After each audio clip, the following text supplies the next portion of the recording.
नमस्ते। नमस्ते।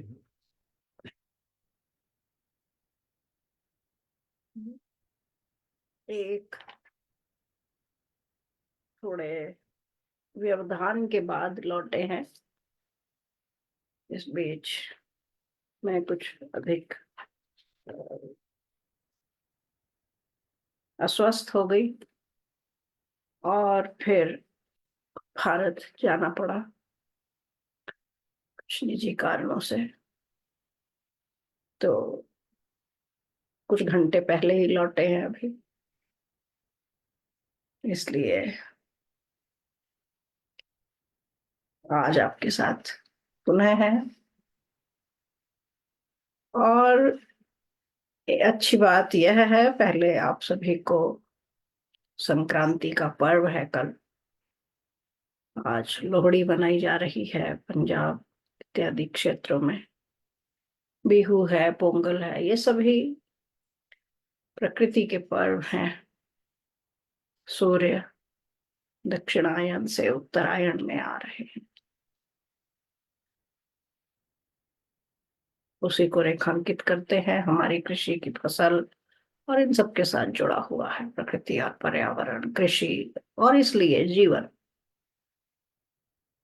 तो यह जो संक्रांति प्रकृति में, हमारे सौर मंडल में सूर्य इधर से उधर आ रहे हैं उत्तरायण की ओर, यह संक्रांति का जो काल है यह ऐसे सबके जीवन में उत्तरोत्तर वृद्धिदायी हो और सबके जीवन में ऊष्मा, ऊर्जा, प्रकाश, परमात्मा की दया का सदा बरसता रहे, आता रहे, बढ़ता रहे। इन्हीं शुभकामनाओं के साथ हम प्रारंभ करने जा रहे हैं। और इस बीच एक नया संवाद, आप सभी लोग, भारत के लोग, भारत से बाहर रहने वाले लोग, जितने भी भारतवंशी हैं, परिचित हैं कि अयोध्या में आगामी सप्ताह जो परसों से प्रारंभ होगा, सोमवार से, उसमें उसके साथ ही श्री राम स्मारक न्यास का जो भवन बन रहा है उसका विधिवत सार्वजनिक सबके लिए, समाज के लिए खोल दिया जाएगा। सभी लोग एकत्र हो रहे हैं वहां, बहुत गरिमामयी घड़ी के लिए, हमारे लिए, क्योंकि एक लंबा इतिहास रहा है उस स्थल के अधिग्रहण को लेकर। सभी लोग गर्व का अनुभव कर रहे हैं कि अंततः अब हम वहां जा सकते हैं और श्री राम को उस रूप में स्मरण करते हुए अपने पूर्वजों पर गर्व कर सकते हैं। तो चलिए, मैं उसकी भी आप सभी को शुभकामनाएं देती हूँ, हम सभी को। क्योंकि श्री राम, देखिए, श्री राम किसी एक, हम बार बार कहते रहे हैं, श्री राम किसी एक जिसे आज रिलीजियन, वर्ग, कम्युनिटी, पंथ, संप्रदाय, मत मतांतर कहते हैं, श्री राम ऐसे किसी एक मत मतांतर या संप्रदाय के नहीं है। क्योंकि श्री राम का जो काल है उस समय ये सब, इन सब का प्रादुर्भाव भी नहीं हुआ था। इस प्रकार के मानव सभ्यता पूरी एक प्रकार की वैदिक सभ्यता थी। और ये सभी मत मतांतर, संप्रदाय इत्यादि जो अस्तित्व में आए, ये सभी महाभारत युद्ध जो लगभग 5,500 वर्ष पूर्व हुआ, उसके पश्चात वह एक प्रकार का विश्व युद्ध था, जब सारी सभ्यता, हमारा समाज एक उसमें पतन और गर्त में चला गया। उस विश्व युद्ध के बाद जो संहार हुआ, फिर उसके कुछ 100 वर्ष बाद धीरे धीरे धीरे धीरे धीरे मानव समाज हमारा फिर अलग अलग प्रकार के जब हुए, पनपे, फिर दल बने और इस प्रकार संगठन बने, और फिर ये सभी संप्रदाय, पंथ और मत मतांतर धीरे धीरे एक के बाद एक सत्ता में आए, अस्तित्व में आए। और आज आप देख रहे हैं कि ये विश्व को किस प्रकार भ्रमित किए हुए हैं। तो इसलिए बार बार वेदों की ओर लौटने, वैदिक सभ्यता जिसके श्री राम अनुयायी थे उसके ओर, उसकी ओर लौटने लौटने की बात करनी चाहिए, की जाती है। और श्री राम के इस जीवन वृतांत को पढ़ने का उद्देश्य भी वही है, ताकि हम किस प्रकार उस मार्ग के अनुयायी बन सकें जिस मार्ग के अनुयायी हमारे श्री राम और उनका पूरा, उनका वर्ग, उनका समाज, उनका परिवार, उनके साथी, उनके सहयोगी वे थे। जो प्रकरण चल रहा था तदनुसार जब भरत लौट जाते हैं तब श्री राम और वहां जहाँ चित्रकूट में महर्षि वाल्मीकि का आश्रम था, वहां महर्षि वाल्मीकि भी निश्चय करते हैं कि यहाँ बहुत, क्योंकि यह वहां तक अब क्या है ना कि आप जानते हैं जब भरत आने वाले थे तो उन्होंने सड़क और मार्ग और सारा तैयार करने की बात कही थी। तो अब वहां तक वह सारा आवागमन एक प्रकार से खुल सा गया है। अब वहां लोग सरलता से आ सकते हैं, आ भी गए हैं एक बार तो। और जब विशेषतः इसलिए भी कि जब अब लोगों को पता है कि श्री राम, लक्ष्मण जी और सीता जी यहाँ रहते हैं, तो संभवतः अयोध्या से अधिक लोग बार बार आना चाहें या आ सकते हैं। तो इस प्रकार जो आश्रम का वातावरण है वह बाधित होता है। उनकी जो शिक्षा, दीक्षा, तपस्या और इत्यादि कार्य हैं उसमें बाधा पड़ती है, शांति भंग होती है। और इतने पशुओं, सेना, परिजनों, इन सब के आने के कारण वैसे भी वह स्थान काफी अस्त व्यस्त हो गया था। तो ऐसे कई अनेक अन्य कारणों के साथ महर्षि वाल्मीकि निर्णय करते हैं कि वे अब यहाँ से कहीं अन्यत्र जाएंगे। और जब वे सब आश्रम अपना वहां से हटाकर कहीं अन्यत्र चले जाते हैं तब श्री राम को भी लगता है कि उन्हें भी अब यहाँ से चले जाना चाहिए।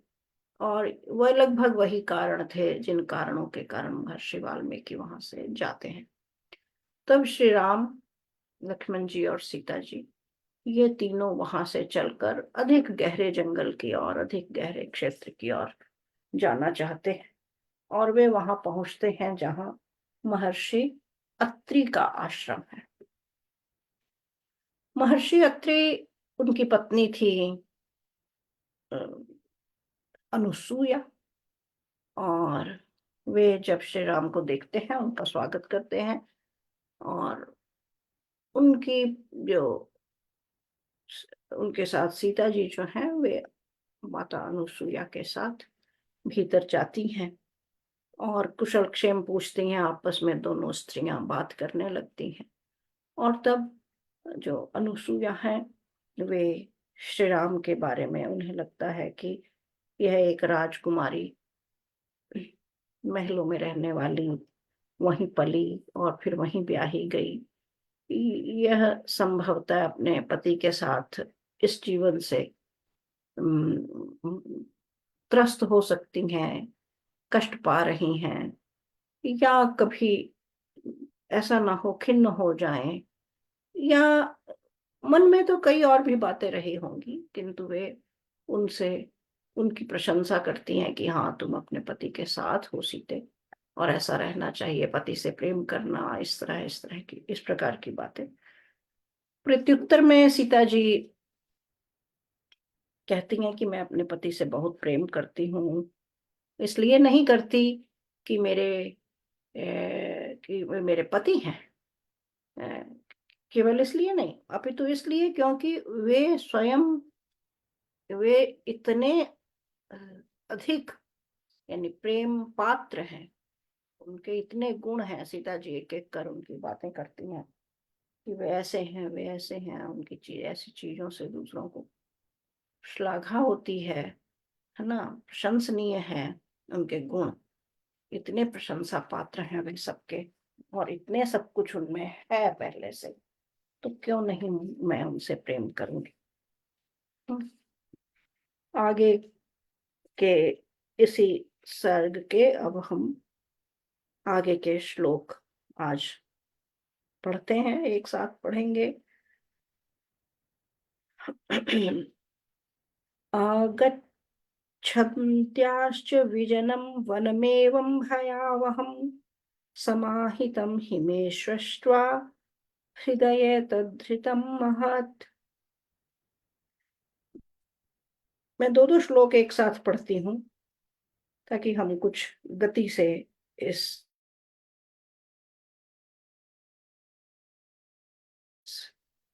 जान सकें, कर सकें।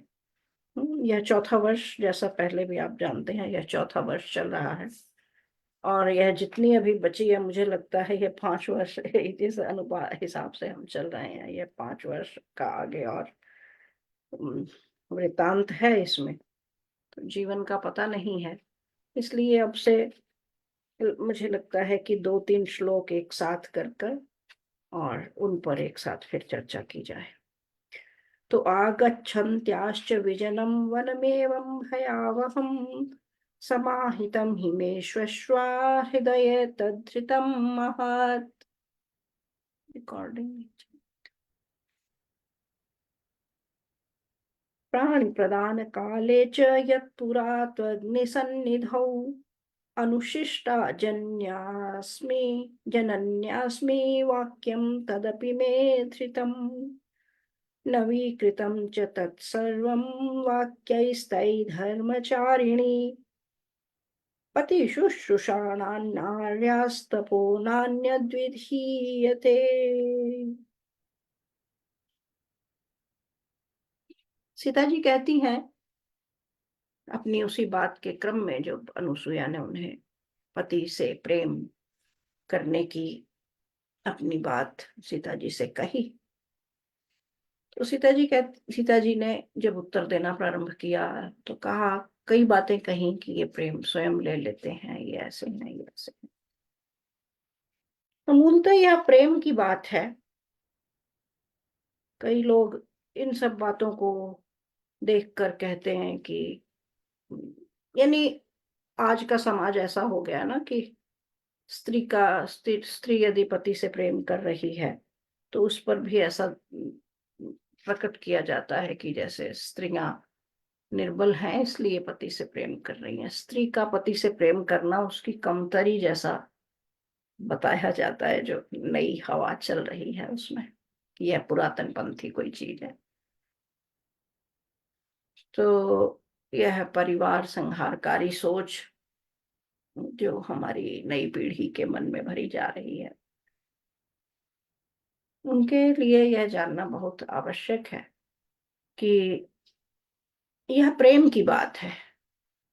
हम्म, कि यदि आप प्रेम करते हैं तो फिर यानी तब सारे प्रश्न समाप्त हो जाते हैं वहां पर आकर। तो सीता जी अपने उसी प्रेम को व्यक्त कर रही हैं जो उनका श्री राम के प्रति है। वे कहती हैं कि जब मैं इस वन में आने लगी थी, वहां से चल रही थी अयोध्या छोड़कर इस मार्ग पर, तब मेरी माता कौशल्या, जो सास है उन पर, उन्होंने मुझे सचेत किया था, उन्होंने मुझे उपदेश दिया था। क्योंकि इस यह जीवन इतना दुरूह है।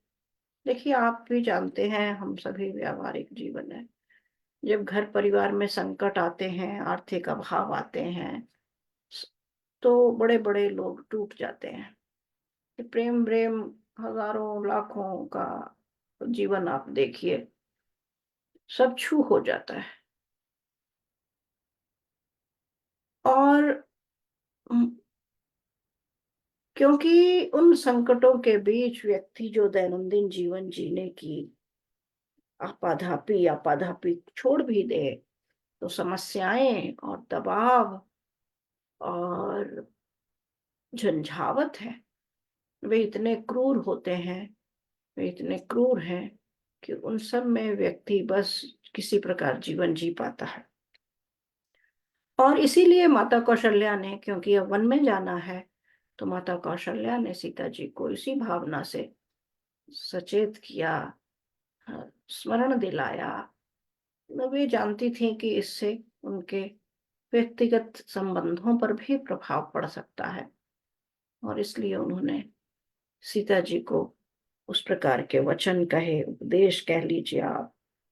तो सीता जी कहती हैं कि मेरी माता कौशल्या ने, जब मैं वन में आने लगी थी, जो बातें तब मुझसे कही थी, वे अब भी मेरे मन पर उसी प्रकार अंकित हैं। मैं कुछ नहीं भूली हूं उनमें से। हम्म,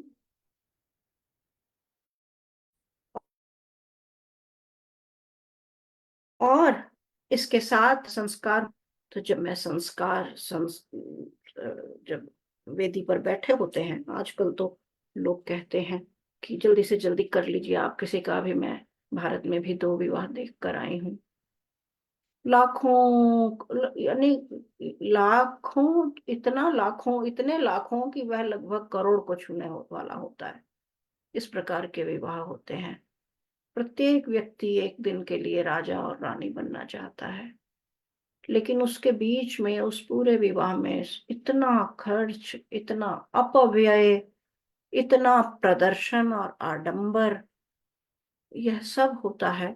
लेकिन उस सब के बीच में उन जो जो उस युगल जो दंपति बनने वाले हैं, उनकी काउंसलिंग के लिए कोई प्रावधान नहीं होता। उन्हें कुछ नहीं बताया जाता, पता होता कि आगे उन्हें अपना वैवाहिक जीवन कैसे रहना है, कैसे बिताना है, क्या हो सकता है और क्या क्या होगा।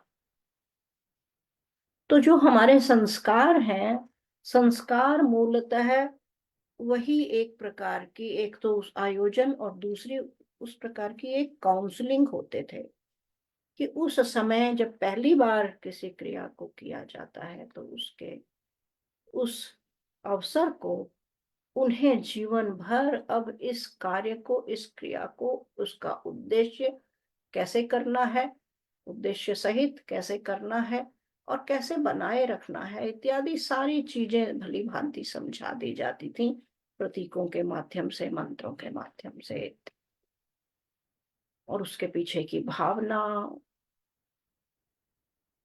संप्रेषित की जाती थी। किंतु विवाह रह गया है अब।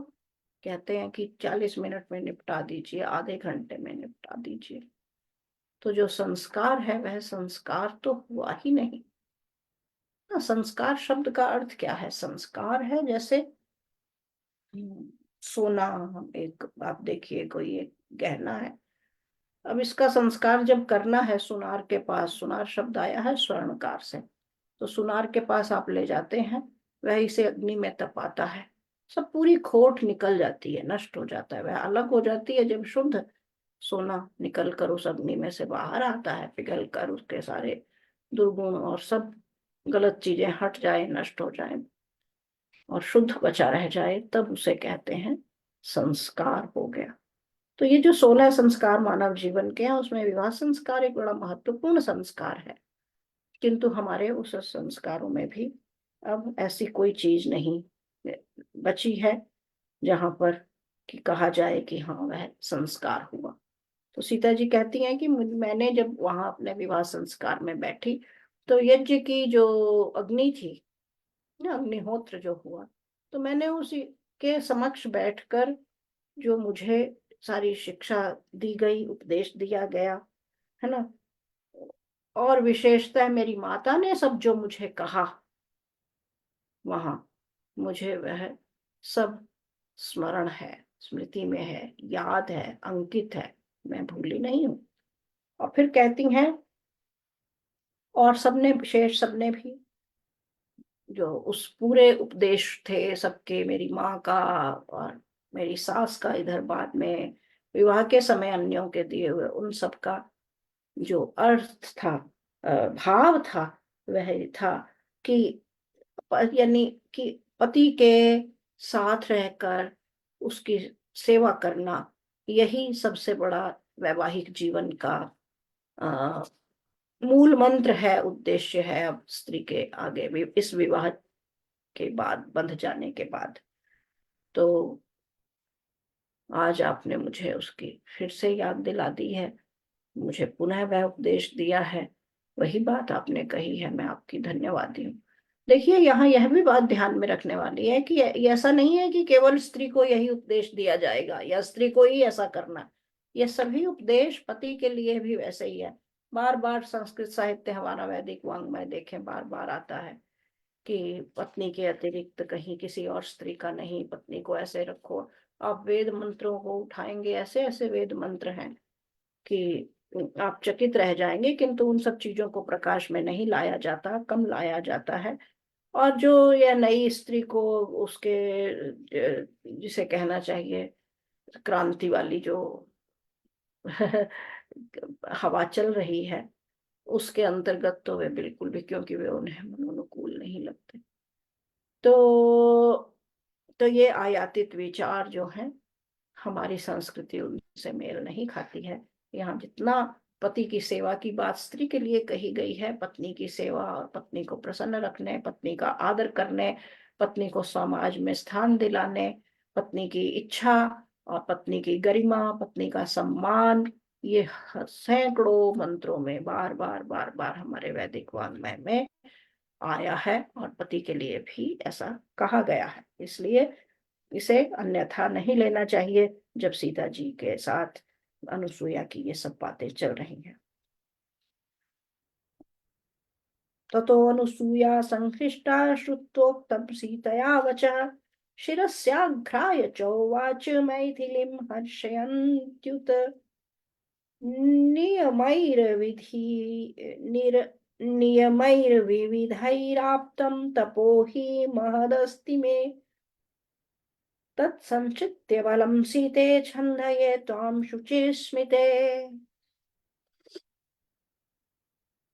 तो जब सीता जी ने ये बात कही, है ना, तो अनुसुईया संतुष्टा, तब माता अनुसुईया जो थी वे प्रसन्न हुई, है ना। ऐसी ऐसी जब सीता जी के मुख से उन्होंने ऐसी बातें सुनी, क्योंकि वे सीता जी के मन की थोड़ी टोह भी ले रही हैं कि कैसा है, और कुछ चालाकी वाली भावना नहीं है, यानी बड़े होने के नाते उसका मन जानना, उसके मन के भीतर कोई ऐसी बात हो, ऐसा ना हो कि वे संतप्त हो गई हो या रुष्ट हो गई हो या कोई दुख हो मन में।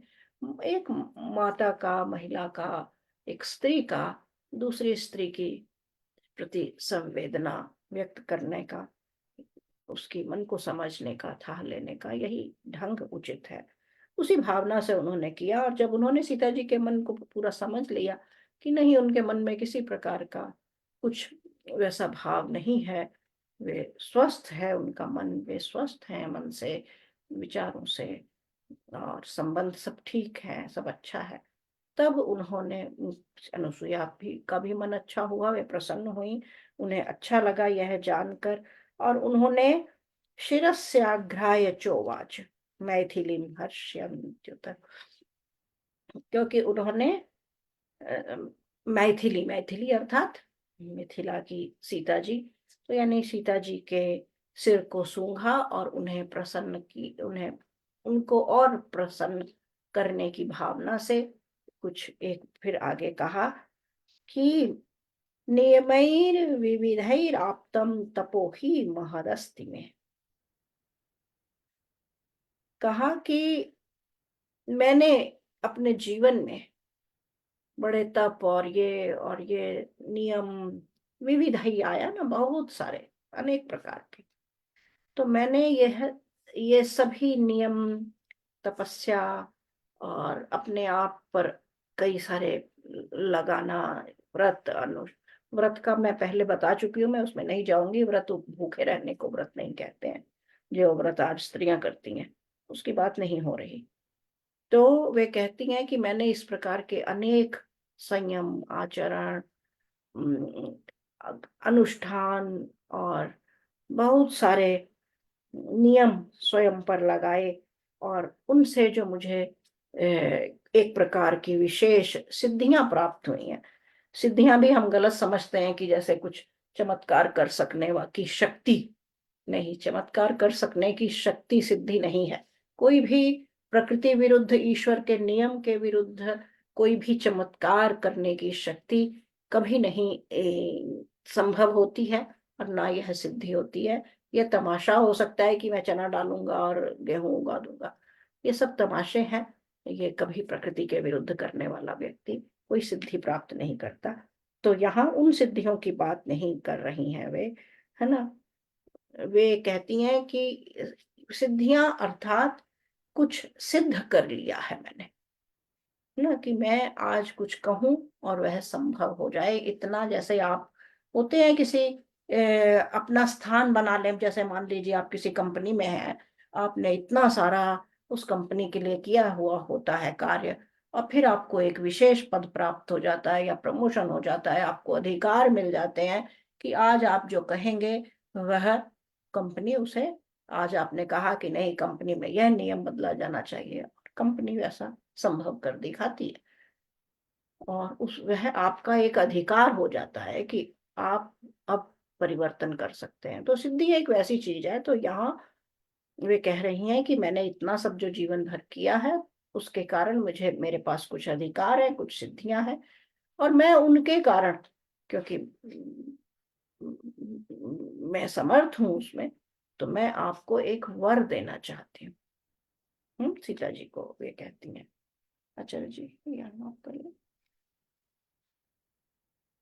As we have been listening, this episode relates to a conversation between Sita and Anasuya, who is wife of Maharishi Atti. This is in the context that after Bharat returned from Chitrakoot to Ayodhya, Sri Ram was advised by the rishis in Chitrakoot, Maharishi Valmiki included, that this place has been being disturbed by unsocial elements, and it has such a frequency has further increased. They are not saying it is due to your arrival, but there has been an incremental development.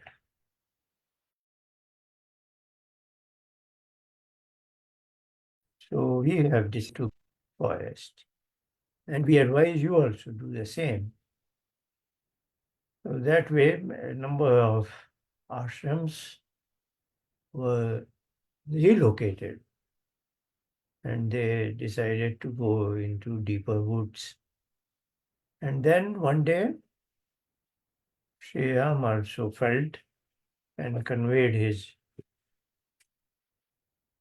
feeling to his brother Lakshmana and his wife Sita that we should also go into deeper. And he had some additional reasons that now that Bharat has come here, it may happen, it may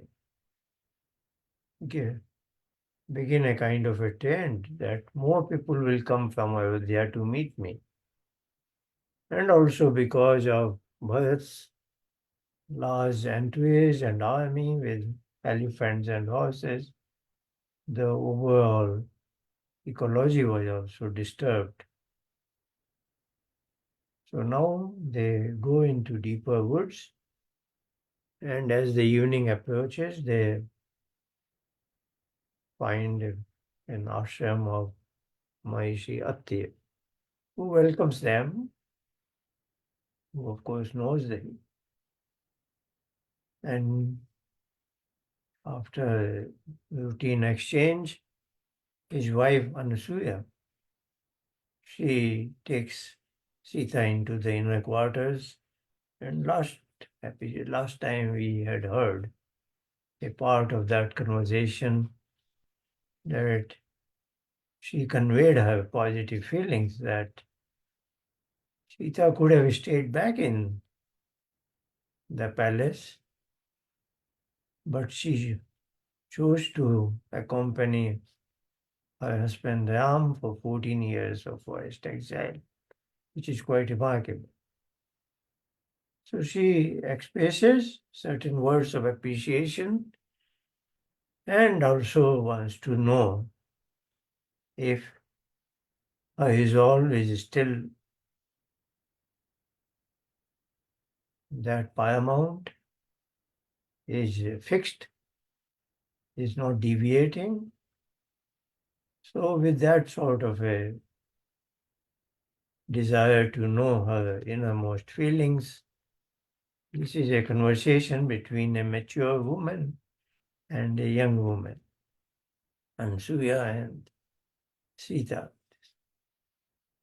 So having expressed her appreciation, now Sita replies back, and we had heard a couple of instances there. She was very appreciative of, she said not that, Ansuya's main point was for a married woman to accompany her husband in all circumstances, even if these through thick and thin, what we call, is of paramount duty. And Sita reciprocated, saying that I fully understand this. I would have done it even if my husband was not with high qualities. But of course, I am blessed that I have a wonderful husband. And she used the word, he loves me. Stay anurage. Means his love towards me is steadfast. It does not waver at all. And it is as if the love from my mother and father. As we know, mothers and fathers' love is towards their child is absolutely unconditional. So she responds to Ansuya that this is the affection Ram has towards me. And then she recalls that the advice you have given to me. I am blessed that the same thing came from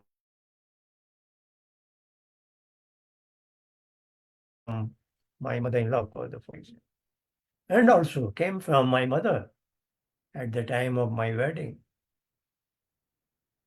That the greatest achievement of a married woman is to be with, not just in physical sense, in mental and innermost quarter in your heart, so to say, to be with your husband and to take care of him. So she says that this is what I have been blessed with, and I am so fortunate that I have lived through it. This has been my guiding principle in my married life, and I have heard similar sentiments from you also. And this has renewed what I had heard previously.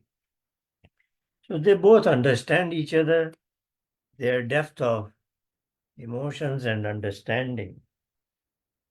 And as a mark of this understanding, Ansuya embraces Sita, and as was the classical practice, smelling the forehead. The display of love and affection to your child was in that manner. And that's what she did. And then she expressed her desire. So she's old lady and she had some possessions, so to say,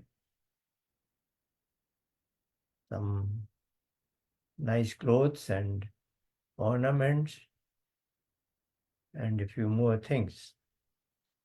She probably in her old age wanted to give it away to a noble person and found Sita as the right candidate.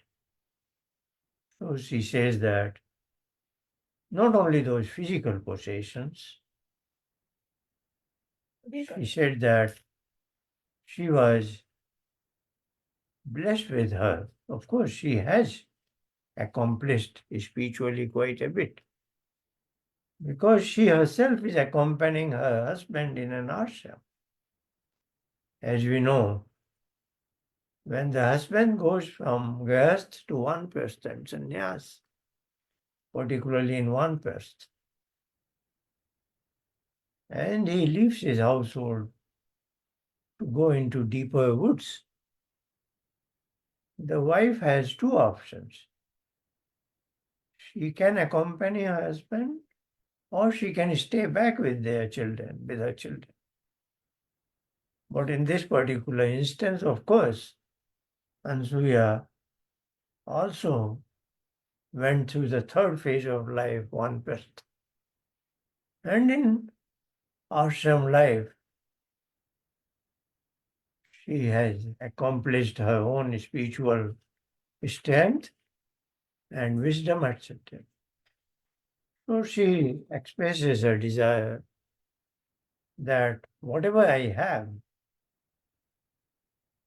if you ask something, I will try my best to pass on to you.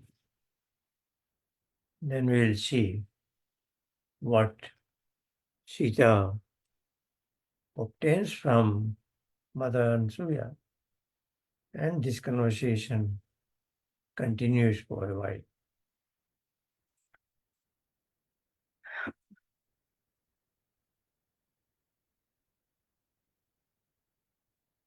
तस्यास्तद्वचनं श्रुत्वा विस्मिता मन्दविस्मया कृतमित्यब्रवीत् सीता तपोबलसमन्वितां सा त्वेव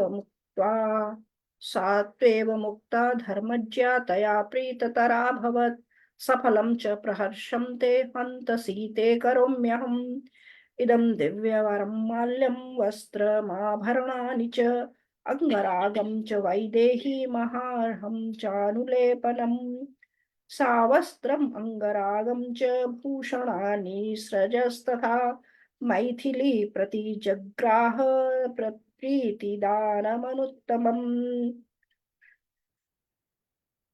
सा तदा समलङ्कृत्य सीतासुरसुतोपमा प्रणम्य शिरसा तस्यै रामं तभिमुखाययौ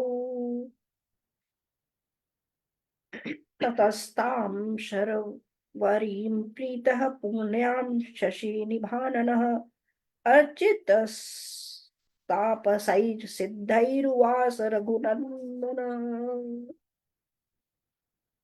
अर्थात भाव, ये जो मैंने 5 श्लोक पढ़े हैं, अभी 6 श्लोक पढ़े हैं, इनका संक्षेप में अर्थ कहूंगी कि जब उन्होंने सीता जी से कहा कि मैं आपको कुछ वर देना चाहती हूँ, यानी तुम्हारी जो इच्छा है मैं उसे पूरा करना चाहती हूँ, तो आप मांगिए मुझसे कोई वर।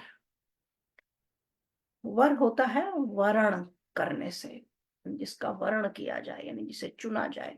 यानी आप अपने मन में कई इच्छाएं होंगी, कोई एक इच्छा आप चुन लीजिए कि आपको क्या चाहिए, निश्चय कर लीजिए। इसीलिए जब विवाह होता है तो वर और वधू कहा जाता है। वर अर्थात जिसका वर्ण किया है स्त्री ने, वहीं से वर शब्द बना है। तो वे कहती हैं तुम कोई वर मांगो। तब सीता जी कहती हैं कि नहीं, सीता जी कहती हैं कि सीता जी यानी पहले तो जब सीता जी ने उनसे कहा कि मैं अपने पति से ऐसे ऐसे प्रेम करती हूँ इत्यादि बातें, तो वे हर्षित हुई, आश्चर्य भी हुआ, है ना। तो फिर जब अनुसुईया ने कहा कि आप कोई वर मांगिए, तो सीता जी को भी आश्चर्य होता है। वे कहती हैं कि आपने मुझसे इतना प्रेम किया, इतने स्नेह से हमें यहाँ रखा, और आप मुझसे इतनी आत्मीयता से आपने मेरे मन की बातें मुझसे पूछी, मेरा जैसे कहते हैं सुख दुख पूछना ना, क्योंकि अभी तक सीता जी चली आ रही हैं उस प्रकार से, और उन्हें एक स्त्री मिली है अब जो स्त्रियों के मन की थाह लेने की जो एक निकटता होती है, उस निकटता और वार्मथ यानी जो ऊष्मा है स्नेह की, उस ऊष्मा का अनुभव करती हैं सीता जी अनुसुईया, माता अनुसुईया के साथ, जैसे माँ या अपनी सास के साथ या बड़ी बहन के साथ होता है। तो उन्हें अच्छा लगता है और बड़ी प्रसन्न होती हैं कि वे कहती हैं कि आपने मुझे इतना निकट, इतना मेरे मन को जानना चाहा, मेरा सुख दुख पूछना चाहा, मुझे यह प्रेम दिया, और अब आप चाहती हैं कि मेरे मन की कोई इच्छा है तो आप उसे भी पूरा करें।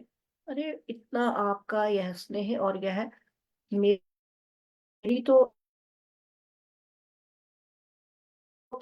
यानी बिना कहे ही अपना आपने, मेरा तो सब पूरा हो गया जो मुझे चाहिए था। जिसे कहते हैं ना, मेरी तो सारी मनोकामनाएं पूरी हो गई।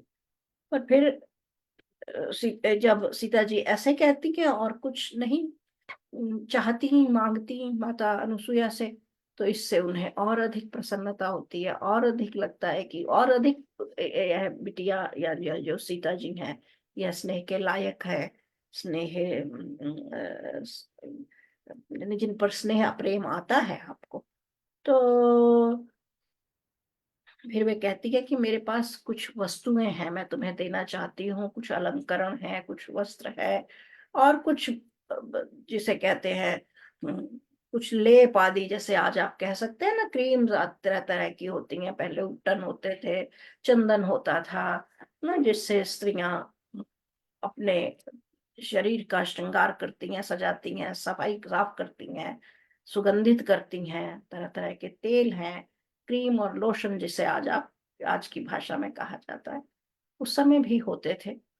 तो उन्होंने कहा कि मेरे पास वे सब कुछ वस्तुएं हैं और वे मैं तुम्हें देना चाहती हूँ। और वे सारी चीजें लाकर सीता जी को दे देती हैं, है ना।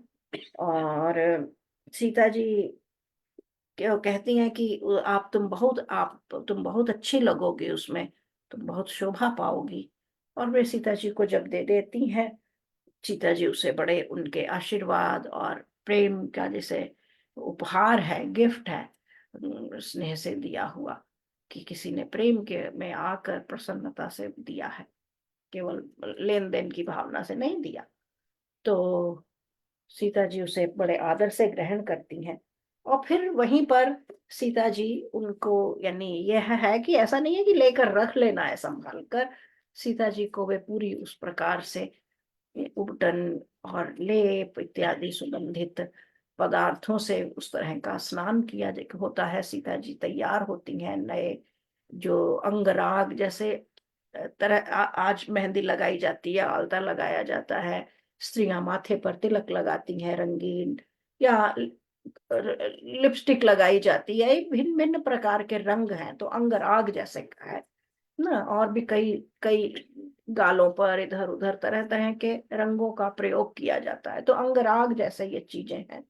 तो सीता जी को वे सब चीजें उपहार में मिली हैं, और सीता जी तभी उनका प्रयोग की करती हैं, और विशेष वस्त्र पहनती हैं, तैयार होकर सुशोभित होकर, और फिर जो गहने दिए हैं उन्होंने उन्हें भी धारण करती हैं।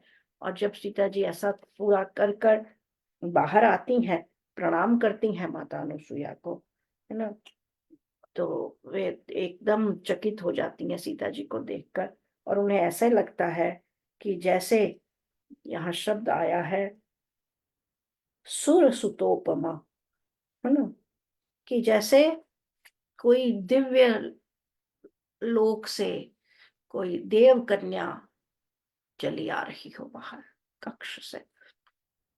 क्योंकि सीता जी वन में रह रही थी, तो उनका जीवन वैसा ही हो गया था, महल में तो है नहीं, जैसा कि महाराज दशरथ ने उन्हें भेजा था यहाँ सब अलंकरण और सामग्री देकर और सजाकर, जब वे विदा हो रही थी। तो अब तो वे वन में है, उन्होंने वे सब चीजें एक और रख दी होंगी या क्या किया, वे तो धारण नहीं कर रही हैं दैनंदिन जीवन में, और जीवन बहुत वैसा हो गया है। अब जब उन्होंने विशेष उन्हें धारण किया, तो तब माता अनुसुईया ने देखा उनका, सीता जी का रूप, और उनकी उनकी जो छवि सुंदर निकल कर आई सीता जी की, तो माता अनुसुईया को बहुत प्रेम उमड़ा उनके प्रति, और उन्होंने प्रसन्नता से सीता जी को गले लगाया और कहा कि तुम बिल्कुल देव कन्या जैसी हो। और फिर उन्हें प्रणाम कर अब सीता जी श्री राम के पास जाती हैं, है ना। फिर मैं समाप्त कर देती हूँ, 4 श्लोक और हैं आचार्य जी, ताकि यह प्रकरण पूरा हो जाए।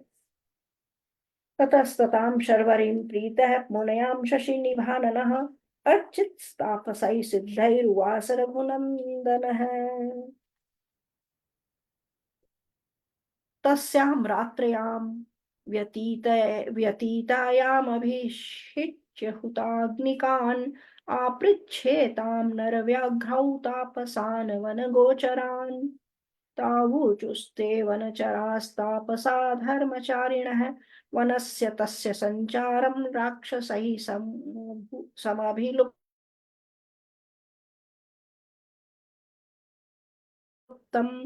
उच्छ्रमसं धर्मचारिणम्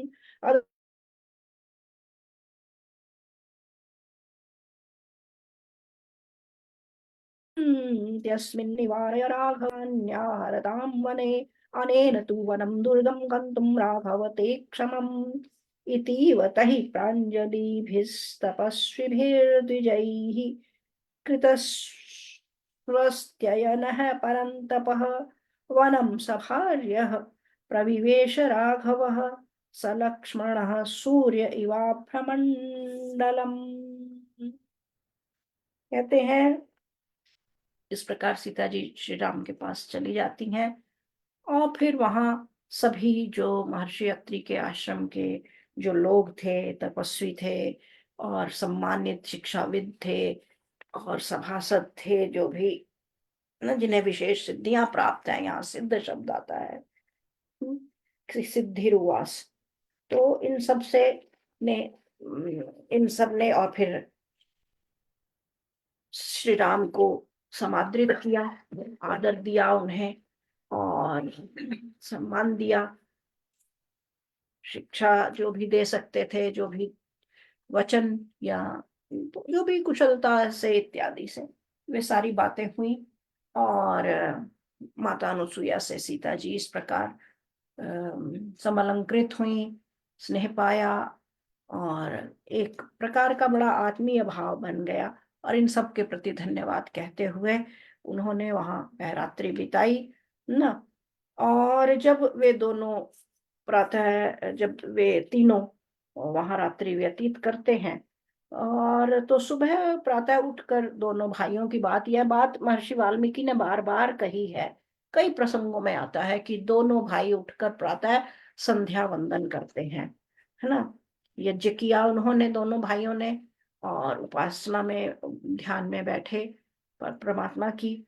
और फिर वे दोनों भाई महर्षि अत्रि के पास जाते हैं और उनसे कहते हैं कि अब हम आगे जाने की, अब हमें आज्ञा दीजिए, यानी विदा लेने के लिए, औपचारिक विदा के लिए।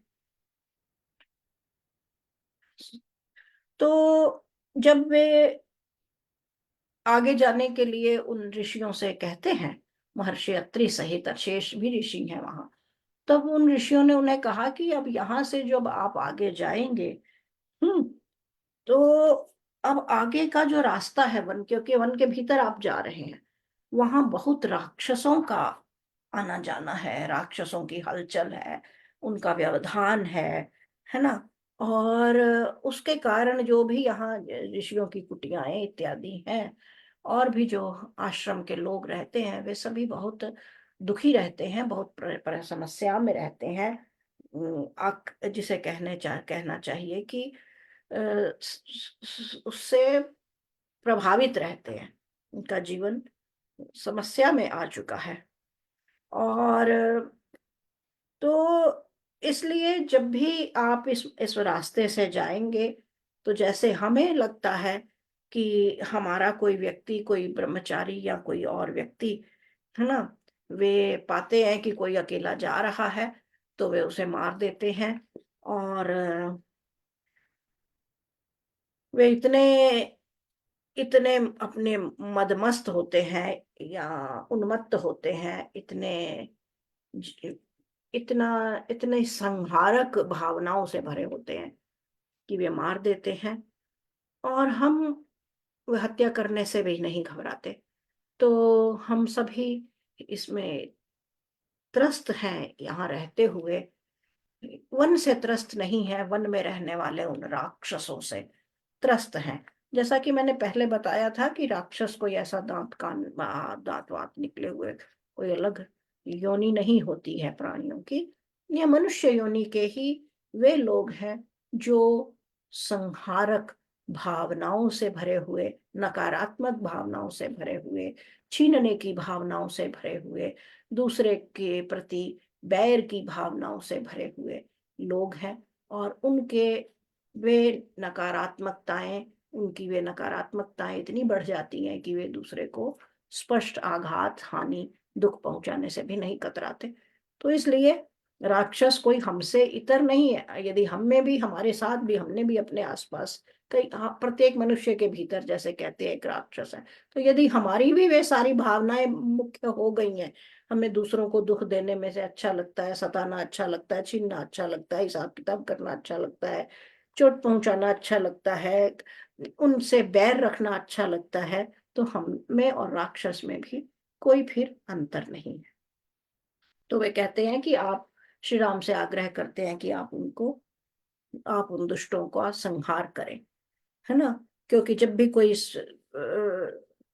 यही एक मार्ग है वन में जाने का, हमें फल फूल लेने के लिए, अपने कार्यों के लिए जाना ही पड़ता है, और फिर समस्याएं आती हैं। और जब ये उन्होंने कहा, और तब श्री राम और लक्ष्मण ने सीता जी के साथ उनसे हाथ जोड़कर प्रणाम किया, उन्हें उनसे आशीर्वाद लिया, और उनका वह जो उन्होंने राक्षसों के संबंध में कहा था उस पर विचार किया। और फिर उन्होंने, जैसे कहते हैं उस वन में इस प्रकार वे जैसे धीरे धीरे, क्योंकि वन बहुत घना है, वे ऐसे प्रवेश हो गए जैसे घने बादल आने पर आपने दृश्य देखा होगा, सूर्य अचानक उनके बीच में छिप जाता है। वे इस प्रकार जाते हुए प्रतीत हुए तीनों, जैसे कि बादलों के बीच में सूर्य पीछे छिप गया हो यकायक, और वे दोनों उस प्रकार वन में विलीन हो गए, प्रविष्ट हो गए। Yeah, once Sita heard the offer with love and affection from Ansuya that she would like to part with something precious that she has, including spiritual wisdom and other physical possessions. Sita was not expecting such a thing in a forest exile, and is a very contented person.